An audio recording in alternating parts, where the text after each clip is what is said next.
Hello, this is the Army Learning Model Shot in the Arm Workshop 1 Extended Preview. This video highlights the activities of the CITA Workshop 1, an adaptive version of the Shot in the Arm course offered by CAC in July of 2012. How are you? My name is Lynetta Powell, and I'll be your facilitator for this class. And just to let you know, I hope you didn't plan to come to this class and just check your email all day or Facebook. There won't be time for that. Sorry if I just threw a wrench in your plans for the morning. Now, normally we go through and we say, go through, tell me a little about yourself. Well, we're going to do this CITA style, I like to call it Shot in the Arm, ALM 2015 style. The student is engaged the entire time. So for starters, stand up, get on up out of that comfort zone because you're going to be out of it all day. Okay, so what we're going to do is play this. I like to call it game because anytime you know you're playing a game, you're already engaged, right? And it's called No, Don't Know.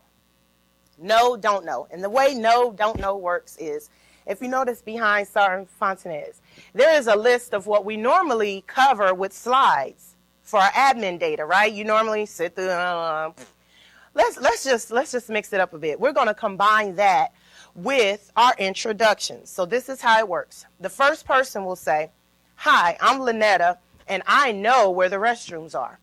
The second person will say, "Hi, I'm Melissa, and I either know or don't know," and you will pick something else on the list. So you might say, "Hi, I know who the POC is," or "I don't know who the POC is, and Lynetta knows where the restrooms are." And then Henry will say, "Hi, I'm Henry. I know or don't know the evaluation. Melissa knows or doesn't know whatever she picked, and Lynetta knows or doesn't know whatever she picked." And then the next person will add their self to the list.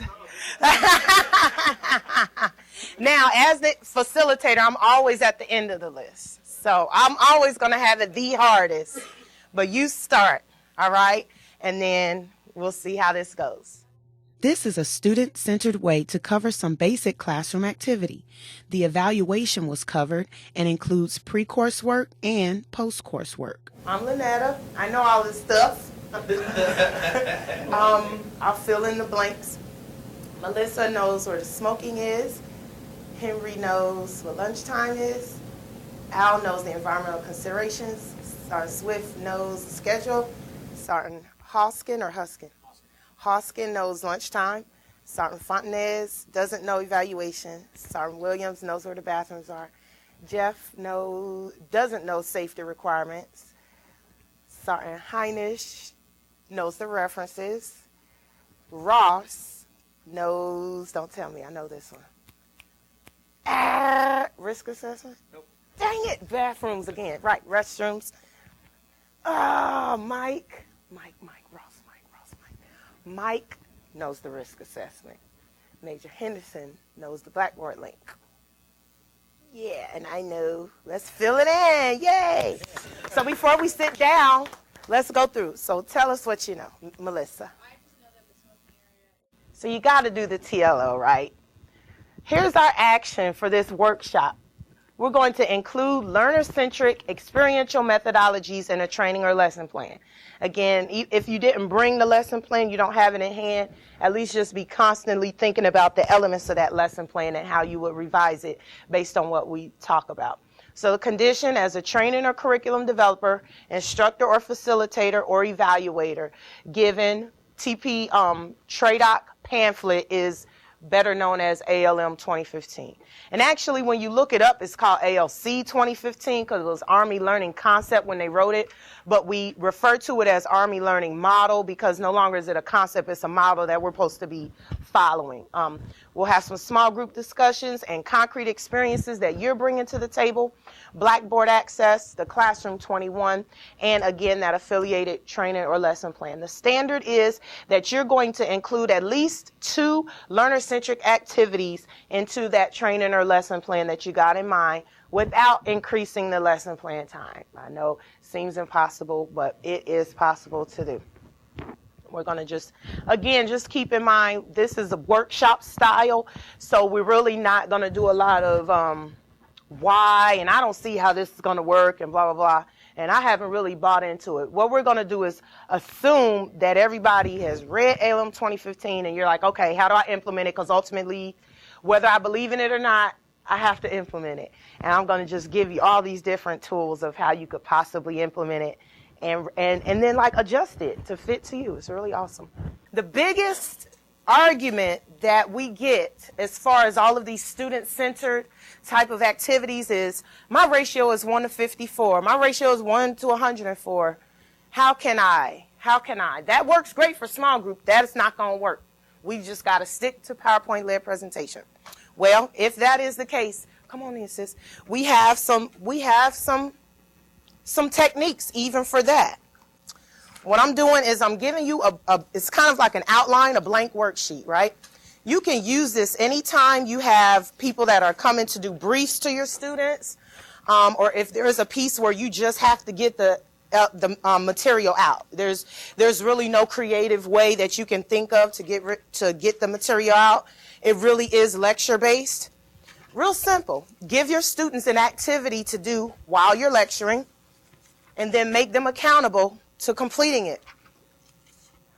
What I'm about to do, just for you to practice, is I'm about to lecture, and I'm going to try and be boring on purpose, because this can work with the most boring lecturer or the most fascinating lecturer. All right? You give them an activity. Notice the tool I just gave you, and I like to call it a tool. You'll put the topic of the lecture at the top, and then have them write down. I want you all to write down any keywords that you hear mentioned. Then I have a space here for 3 things that the lecturer said that got your attention. Then another section for 3 things the lecturer said that made you scratch your head, ponder, disagree with, made you puzzled, like that doesn't make much sense. And then, even though I have a spot for 3 questions, I want you to at least list 1 question that you have based on the content of the lecture. And then at the very end, I want you to list at least 1 thing you will use in the future, either in your personal life or in your professional life, that you gleaned from the lecture that I'm about to give you. Now, I'm not going to do a whole lecture. I'm just going to talk for about 5 to 7 minutes straight so that you can practice using the tool and see how the tool works. And then once I get done talking, I'll be quiet for a couple of minutes so you can finish up your thoughts, and then we'll talk about how that tool works. Okay? So what I'm going to lecture to you about is creativity and creative problem solving. Okay? Any questions on how to use that tool before we begin? Okay. Creativity and creative problem solving. Students discussed the pros and cons of the tool and collaborated on ways to revise the tool to fit the specific needs of their students. The bottom line is that there are methods to engage learners through lectures. This next one is awesome because I don't talk that much. I'm always looking for those I don't talk that much moments. Those are my favorite moments in class.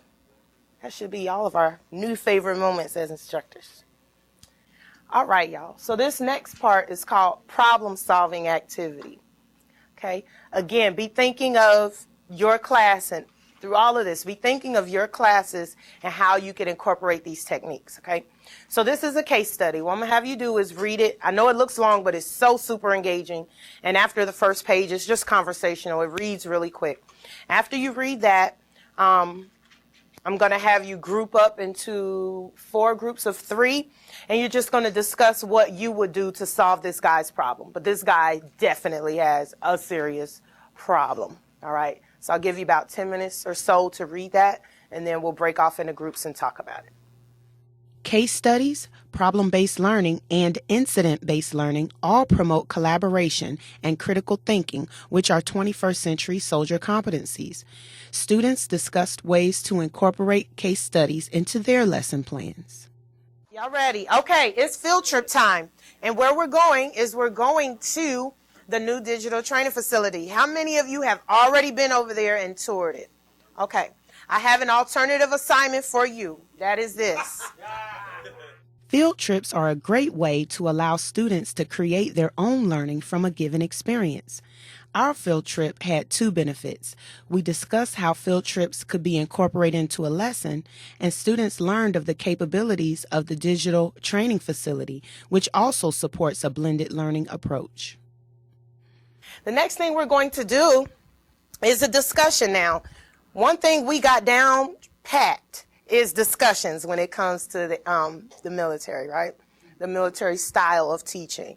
But we're going to mix it up. And at the end, I'm going to show you this reference, this book, where it has, like you said, one of many different ways to mix up your discussion.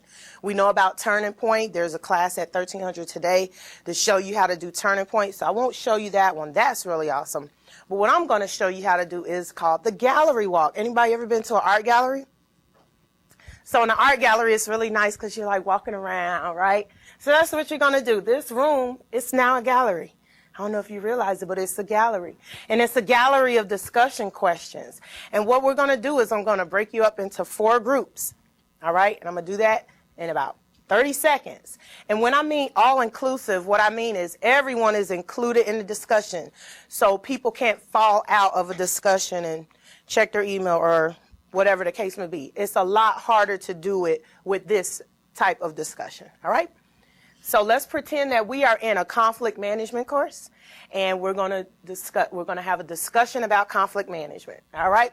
So my red team is going to start here, and let's let that be Mr. Snyder and Sergeant Swift and Henry. Can you guys come here? And you're going to start here. And as you rotate, you're going to keep the red marker with you because you're the red group, all right? The next group is the green group, and you're going to start here, and that's going to be Major Henderson and Mr. Olson and Sergeant Williams. Can you guys come here? You're going to be my green group, and you're going to start here. And don't start yet. And as you rotate, the green marker goes with you because you're the green group. And then my next group is the black group, and you're going to start over here. And this is total mobile, so if you don't want to bend down, you can pick it up or whatever. And the black group is Mr. Mike and Mr. Al and Melissa. You guys are going to be my black group. And you'll start here. And don't start yet because I'm going to tell you how it works. And then my last group is Sergeant Fontenez Highness. And Sergeant. See, I'm cheating with the house skin. You guys are my blue group. So as you rotate around, you're going to keep the blue marker with you. All right? Here's how it works.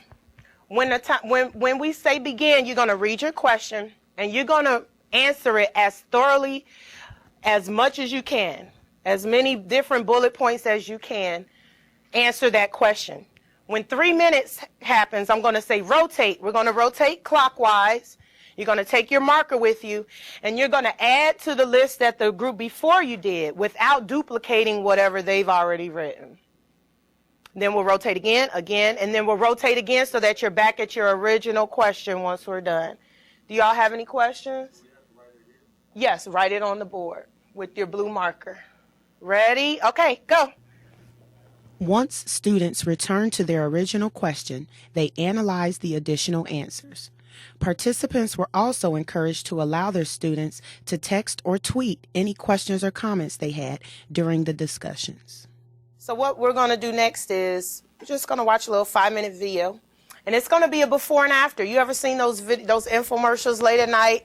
And it's like the humongous jeans, and they're like, I went from this to this, and they drop it. Yeah, this is like ALM version of it. So you're going to look at a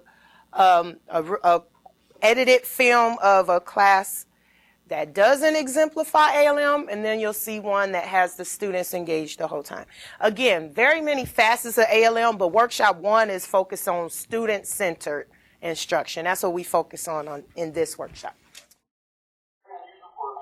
Hi, I'm Lynetta. What you're about to witness is some of the standard teaching that goes on right here at Fort Leonard Wood every day. If you were to pick a random classroom at a random time, chances are you might see this style. My question to you is it student-centered? Is the student engaged? Even if they're paying attention, does that mean they're engaged? I don't know. Let's watch and see. Accidents involve trains and boats. And college every year by brake failure as well.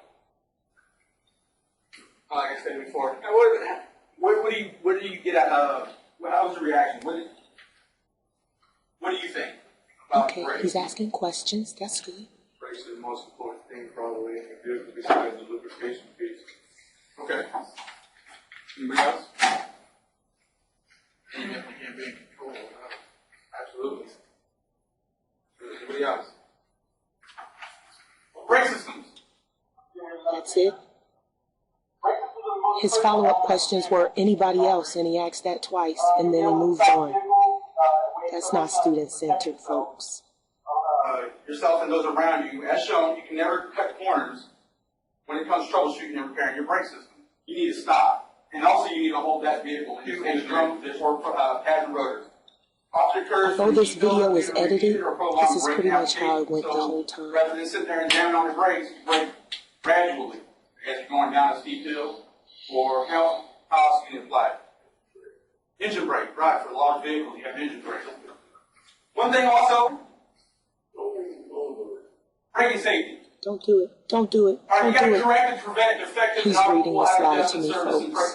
parking brakes. Moving vehicles with an operator service brake and tow vehicles. Here's a couple of factors that actually, can anybody tell me a couple of factors that will affect braking? I think he feels the same way I do. Okay, that's one. The material the pads are made out of. Right. We're a little bit different than a condition. They're actual rotors and slot. Very good, very good. That's good. Cooling process, how you cool the brakings, correct? Absolutely. Notice the body language of most of them. They're late. They're sitting back. They may be very well paying attention, but they are not engaged. The overall radius of the wheels. One thing that I like to take away, or I have my students take away, is when you have them vehicles that have 22-inch rims, or, those wheels that just like, they look, make a vehicle like We need help, folks. I want you to steer away from your personal opinion and some assumptions. Give me the facts. All right, just the facts. All right, your topic today is football.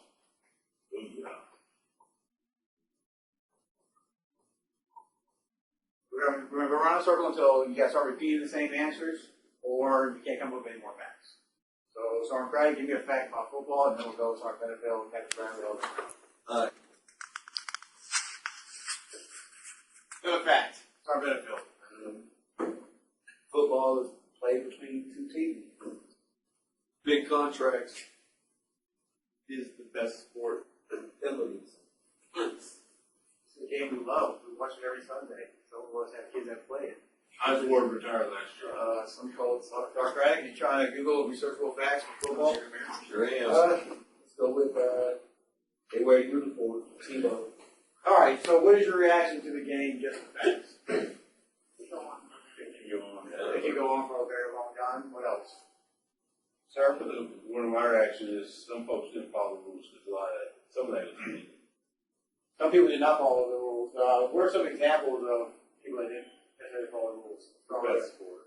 The best sport? What else? What if I were to tell you this? Every first down, it takes 15 yards to get another first down. True or false? False. Why do you think that? Because it's 10 yards. How do you know? It could be false because you can actually have a penalty to take you back. Okay. TLO. The task will describe the facts associated with Command Policy Memorandum Number 18. Given 6 students a PowerPoint presentation in a classroom environment. And the standard is to describe the facts associated with Command Policy letter. And 2 better put you for when you make on the spot correction. Now, I gave you a handout earlier. I'm going to sit down and we're going to talk about this. But before we get to that, did you find anything interesting about the beginning of the policy letter? Yeah, the one that you gave us yesterday was outdated. You gave us the new data. That's correct. Anybody else notice that before I gave out the new policy letter this morning? What were your thoughts? Dad let me in class and you don't even know the policy letter. Is that what you guys are taking? Pretty much. Why didn't you bring it up yesterday? Oh, I read it at home. Okay. What else did you notice about the beginning of it? What you guys saw was kind of the typical, the standard classroom. And the after was a guy who was really involved and engaged. Students practiced infusing a learner-centric activity into a standard lesson plan.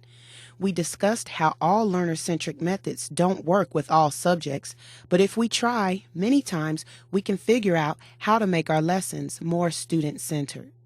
So what you have is a standard straight up and down lesson plan. It needs to be flipped on its head, right? We covered 4 different out of several different things that you can inject into your lesson. We covered 4. Now, I was almost going to throw these old things away, but I thought, hey, I'm going to just write on them and use them. So, pick, and then tell us which one you pick, nice and loud. All-inclusive discussion. And which lesson are you working with? Book of Flight. So for Book of Flight, you need to figure out how to include a discussion where all the students are engaged. All right. Case study. Case study would match the states and capitals. Should be interesting. There you go. Field trip. Field trip with tie your shoes. Wonder how that one's going to turn out. Engaging lectures. So how can you have a lecture in there and then make it engaging? What you're going to do, you're going to have about, we're running late, but 10 minutes. What you want to do is inject that type in there. You don't have to really write it down. I just want y'all to talk, and then I'll come around and ask you what you guys decided on how to revise that lesson plan. The face-to-face portion of the workshop is only 4 hours. The remaining 4 hours are completed asynchronously. Students are to revise one of their lessons to reflect a learner-centric environment. They are encouraged, but not bound to, the examples from the workshop. They also participate in a Blackboard discussion thread in order to witness and experience a blended learning environment. Students receive workshop certificates upon completion of the revisions, discussion thread, and a short essay reflecting the purpose of the ALM. While Workshop 1 focused on student-centered activities, Workshop 2 focuses on the 21st century soldier competencies, and Workshop 3 specifically concentrates on adaptability and lifelong learning. They were designed to stand alone and can be taken in any sequence. Students receive Phase 1 certification upon completion of all 3 workshops. Please contact Staff and Faculty Development for information on how you can attend the ALM workshops. Thank you.